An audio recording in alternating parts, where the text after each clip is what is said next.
Hello and welcome. You're on Books Corner on StratNews Global. I'm Nitin Gokhale. And as usual, we're going to discuss a particularly interesting book that has been published in recent times. And this time we're going to talk about a very interestingly titled book, One Mountain, Two Tigers.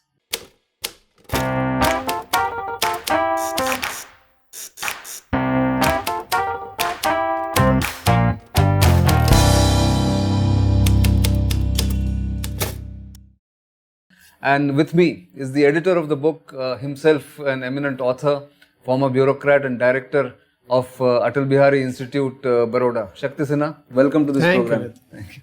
I was going through this very interesting collection of essays, if I may call that. First of all, why this title? In fact, when thinking of the title, it took me a long time. We discussed many titles.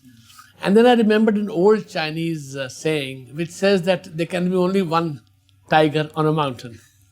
And this is the point I'm trying to make, that from China from 1949 is trying to be that one tiger on the mountain called Asia. Well, clearly we in India are not prepared to accept that. I think we are the only ones we are not prepared to accept it most dominantly. Japan also, but for various historical reasons. Yes. Second World War and Japanese constitution. They've underplayed themselves. Pacifist constitution. Pacifist constitution. So ultimately it is just left. India is left to do the contest if necessary. But very interesting. In fact, I was going through the kind of range of chapters that are there, and you start from Xinjiang, which is part of the Indic world, which has been claimed by Subhash Kak, and going right up to your last essay about the current state of China, anxiety and aggression. Let me come to anxiety and aggression first. And why do you say the Chinese state or the Chinese party is an anxious state? It's a very anxious state because one, of course, they want to be the number one, but they see that the circumstances are changing against them. Various ways. One, they knew that they could no longer remain just an export-dominated economy. All mature economies are consumption-driven. So you have exports, but as an add-on. Main driver is consumption within the country because of the standard of living of the people. Now, to make the transition from exports to consumption, because a lot of our export industry will have to actually shut down because they have become non-viable anymore, and shift to a new model of production, shift to more services. These would require high-end jobs a lot. But a lot of the low-end jobs, manual labor, etc., they would get out. What do you do with them? So one, that's a very expensive, very difficult and untested. The West took 100 years to do that. China has to do it in 20 years. So it's very difficult for them. Second also is that in China, the demography, I'm just give a few other points, is changing.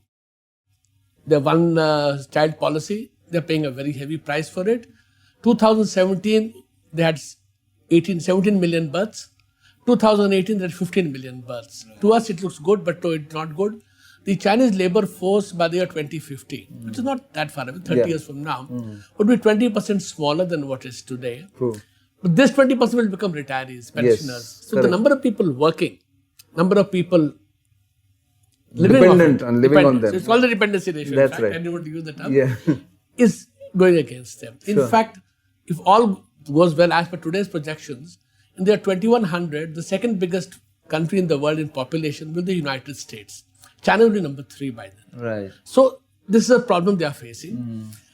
Internally, politically, what is happening, the churn, we don't know too much about it. But if you see the fact that the expenditure on internal security, for example, in the last 10 years has overtaken the expenditure on defense to such an extent that they have stopped reporting the figures. In Xinjiang and Tibet, it has increased 10 times in 10 years. Very steep increase. And again, on number 10, the expenditure in internal security in Xinjiang and Tibet is 10 times the national average. I mean, these are areas with very low population. Absolutely. But if this frightens the leadership of the Chinese Communist Party, it's telling you something. And other internal troubles are going on within the party. Not too much is known, but in their anti-corruption campaign called the Tigers and Flies, more than 150 people of the rank of vice governor, vice minister and above have been punished. And 150,000 other ranks, cadres have been punished. It's popular with the people because corruption is a major issue. But if you weaken your own structure, how much? So how much can PLA prop up the CCP? PLA itself has gone through if you read the works of Jaidev Ranade, he's done Right. such outstanding work on that. PLA itself has gone through such major changes with the top leadership being removed Right. and the political appointees being so much in control that there is fractures down the road somewhere. We don't know how the fracture is. Yes, you will not have Tiananmen again. Let's be very clear on that. Neither will China collapse. But a China which is not growing, which is not satisfying the people, in a democracy, I can stand on the road and shout and abuse. If you can't do that in China, what is going to happen? That brings me to an anecdote where I am not tired of repeating. In 2009, their 60th anniversary of the founding of the PRC, I was in Beijing to attend the parade. Right. And the colonel, senior colonel in charge of that, I had met him in 2007 in Kunming during the first India-China joint exercise. So accidentally, supposedly he met me, but he was obviously tracking me. Obviously. So there's no accident. no accident in China. So then, as we went to have a cup of coffee, I asked him why so much of security in when you're celebrating this. So his reply was telling a great insight into the Chinese anxious mind. He said, we are not afraid of a terrorist attack or a bomb attack on the parade. What we are afraid of is a Tibetan or a Uyghur fellow coming and throwing down a pamphlet when the leadership is there. I think that anxiety gives you a contrast with a democratic country like India or the US and what China is. And I think you've captured it very well in that chapter, the anxiousness of Xi Jinping to prove himself and also the party. See, he has gone against the party's unanimity over the last 4 generations, decades, literally 4 decades, Yeah. that there shall be collective leadership, Right. that nobody will be allowed to centralize power. Correct. So when you're doing that, it reflects ambition, but it also reflects a deep sense of anxiety and insecurity. Absolutely. And just to add another little thing, China has been obsessed with GDP. Since 79, they announced GDP figures. Every province must meet the GDP numbers, which is impossible, but they do it. Yes. Since this year, they have dropped reporting GDP. Absolutely. It's like stopping reporting the internal security budget. Yeah. So when you see this not reporting internal security budget, you've stopped giving GDP numbers out. What does it mean? It means that you are now groping in the dark. Absolutely. And I, for one, hope that things turn out well, because the China out of control is not in anybody's. It's not in anybody, and especially for us, we are right next. We are door. right next to it. We are right next door. In fact, that is one of the other issues which I think has been brought out about the India-China dispute in the book. That India has to deal with this border dispute bilaterally and alone, largely alone. I mean, there will be help there. But I find very interesting subjects and authors. One of them I found was Stobdan's.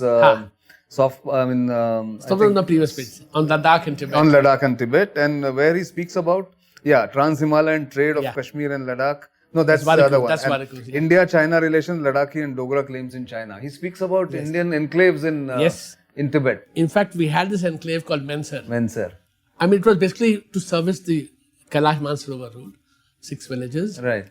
Ladakh collected taxes from it as late as 1954 or 55. Kushak Bakul actually went there to collect. On a pilgrimage, but also collected some taxes. Right. And we just let it drop out without even a Chinese demand. Like Chinese demanded that you remove colonial era things. So we left the telegraph system which we ran. We closed down a trade office in Yatong. We shut down the consulate in Shigatse. We did all that. But Mensar didn't even ask for it. And we just gave it up. We didn't even mention it when Mensar is not colonial. It is not. It was the Ladakhi kings. That's right. Old, I think 1648 treaty of Tinmozang between Tibet and Ladakh. That's right. Yeah. It's that old. Correct. And yet. And we gave it up. And in fact, I think it's time, I think you also, Stobdan also advocates it here, that we keep talking about it now more about ancient claims. Yes. I mean, Zorawar Singh went up to Taklakot and died there. Yes. Which is in that place. Yeah. So, I think it's time that India also now start speaking about traditional claims and ancient claims, like the Chinese do. And they produce those maps, which are maybe not authentic, but they do that. And even if you leave out the Xinjiang bit, the fact is in large parts of this area, not Aksai Chain, but beyond Aksai Chain, including the Trans-Karakoram, the kings in Kashmir had control over it. Correct. The Lakis had control over not only Aksai Chain, but well beyond Aksai Chain. Yes. And you're right, Taklakot. The name Taklakot itself is not neither Tibetan nor Chinese. Nor Chinese. Exactly. That tells you how much of control and ingress we had at that place. But bringing this book out in these times, of course, it's very valuable. what were the challenges that you faced here? First, selection of subjects, then the authors? Yeah, actually it was, one, we wanted to make it very topical, but we wanted to put it in put facts out. Why I'm saying this is, when I was reading what happened, the Ladakh trouble started, and the people were confusing the Karakoram Pass with the Karakoram Highway. Exactly. And I was shocked. People think if you go to Karakoram Highway, you'll affect the CPEC. CPEC? Karakoram. I mean, Karakoram Pass, 219 I can understand. Right. Even though at that point it is a little far away, but I can understand 219. Still, yeah. But where does Karakoram Highway come in? Exactly. Then I realized that and therefore people were speculating all kinds of things. Absolutely. And confusing. So I thought, let's do it. So we wanted to bring history in properly. Right. We didn't want that Hindi Chini Bhaiva thing, No. not important anymore. To bring in history, the sense to understand that India is we're somehow ashamed. We feel that, the British gave us Aksai. No, the British did not give us. It was the Ladakhi king who had It was the Ladakhi king. It was Senghai Namgyal in the 17th, 16th century who did it. Exactly. So, to understand that this is Indian territory, comfortable about it, Mansell was to be brought out. Then, how does the internal developments in China affect its policies? You have a chapter on the problems Mao faced after the Great Leap Forward, and how he was under tremendous pressure on the Communist Party leadership.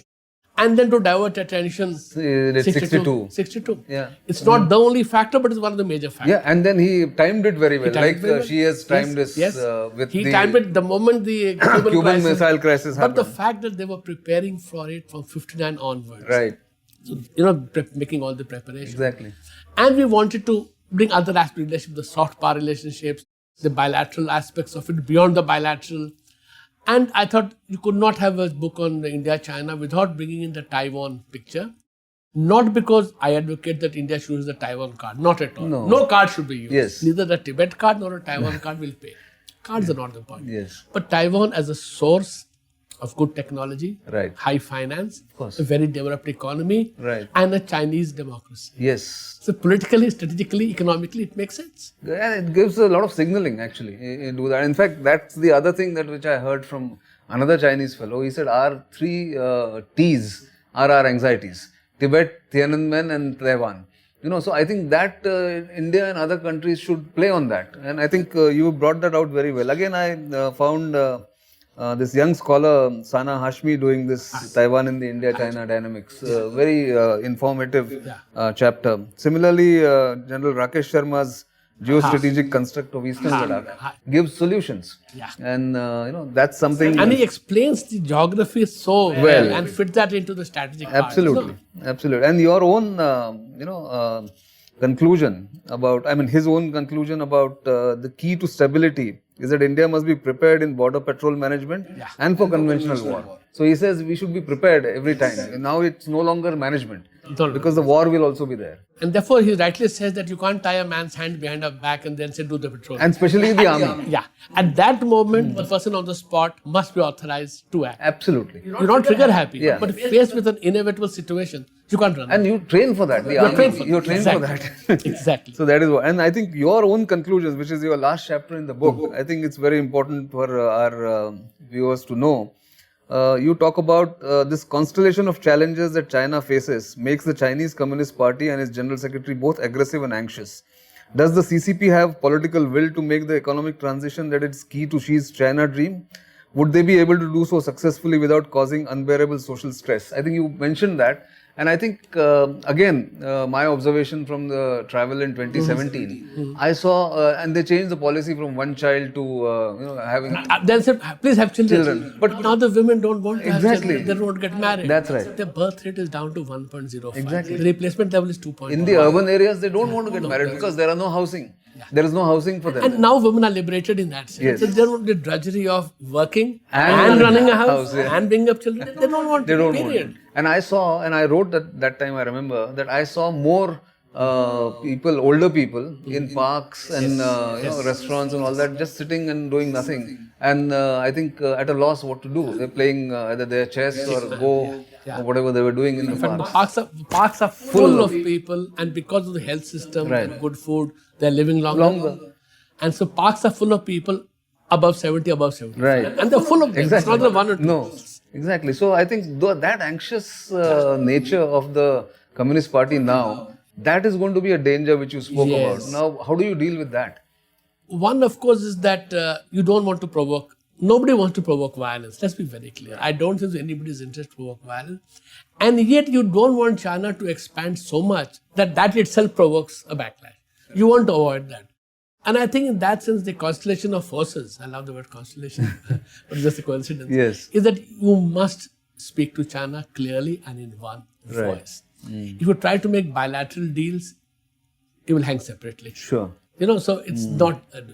And therefore today, when China has openly told you that your policy of trying to become equidistant is not working, they made it very clear through their actions, whether it's calling non-stop Kashmir into the public eye, UN Security Council meeting, etc., again and again, whether it's on the terrorist issue, and now with what they've done in Iraq and what otherwise is happening. I think they have told you very clearly that you pick sides. I don't think so we are in the business of being subservient to China or anybody else. Correct. But time now to meet up with other people, develop issue-based partnerships. Yes. You Not want alliances, peace. but Not partnerships. Alliances. Not alliances, because alliance gives an element of automaticity to it, which you don't. Right. But in a partnership also is always give and take. Right. If you want on Ladakh and other issues, the Western world, Japan, Australia, USA, France, etc., to be on your side, on their interest, you have to be on their side. Absolutely. No, it's the element of there is always, reciprocity to diplomacy it. is all about that. Yeah. But if together do it, China needs the world. China realizes it needs the world. So what they're trying to do today is pick up one at a time. One at a time they can succeed. Yes. But for the first time, the EU meeting, the EU-China summit, for the first time, the EU president and the commission has said very clearly, yes, they see strategic competition. Correct. And China is a difficult thing to deal with. Absolutely. For the first time, EU has come out so unambiguously. Otherwise, there was always hedge. Yes. They thought Americans are being trigger happy, but now EU has realized. Right. So I think if you work with these countries in a sober manner, we are not picking fights, but we will not be a victim. Right. That message has to. And I think China also, from the signals that one picks up now, has realized that they have overreached or overreacted in Ladakh. And maybe they also want an honorable way out. So let's see how this, one last word on how China would see Quad or India's involvement in Indo-Pacific. See, I always tell people if Quad 1 founder was Shinzo Abe, Quad 2's founder is Xi Jinping. But for Xi Jinping and his aggression, Quad 2 would never have come Never into happened. play. Yeah. It wouldn't have been revived. Yeah, we've been forced into the Quad, Correct. not because we wanted it. Even Shangri-La in 2018. That's right. PM statement is a fairly ambiguous statement. It's not against anybody. We want everybody to be part of it. ASEAN centrality he spoke about. ASEAN centrality. And we want everybody to be in the room. That's right. Correct. So we are very clear that we do not want military alliances against somebody. Yes. But if I have to protect myself, I will not give up my options. Absolutely. If I give up my options there Yes. and I have to face China alone, that would be foolishness on our part. Correct. So Quad as a defensive mechanism in support of each other, security is one aspect. Yes. Joint work on development cooperation. If you do all this, China will take you a little more seriously. That's Because China understands strength. China also, to my mind, does not want war. Does not want war. Right. It wants to achieve it without firing a bullet. That's Through been their coercion. strategy. Yeah, exactly. Through coercion. Yes, Through coercion. absolutely. Great talking to you, Shakti Sinha. The book is, in fact, must read for not just China scholars, but also those who are now watching China, have renewed interest in China because of what's happening around us. Pleasure, as always, sitting down with you, talking to you. And I think one must compliment you as the editor, and I think the publishers. Don't forget to like us on our social media platforms. Our handles are all visible on the screen. And do keep sending feedback. We will come back with more chats with authors and writers, and of course those who bring out books like this. Thank you very much. Thank you.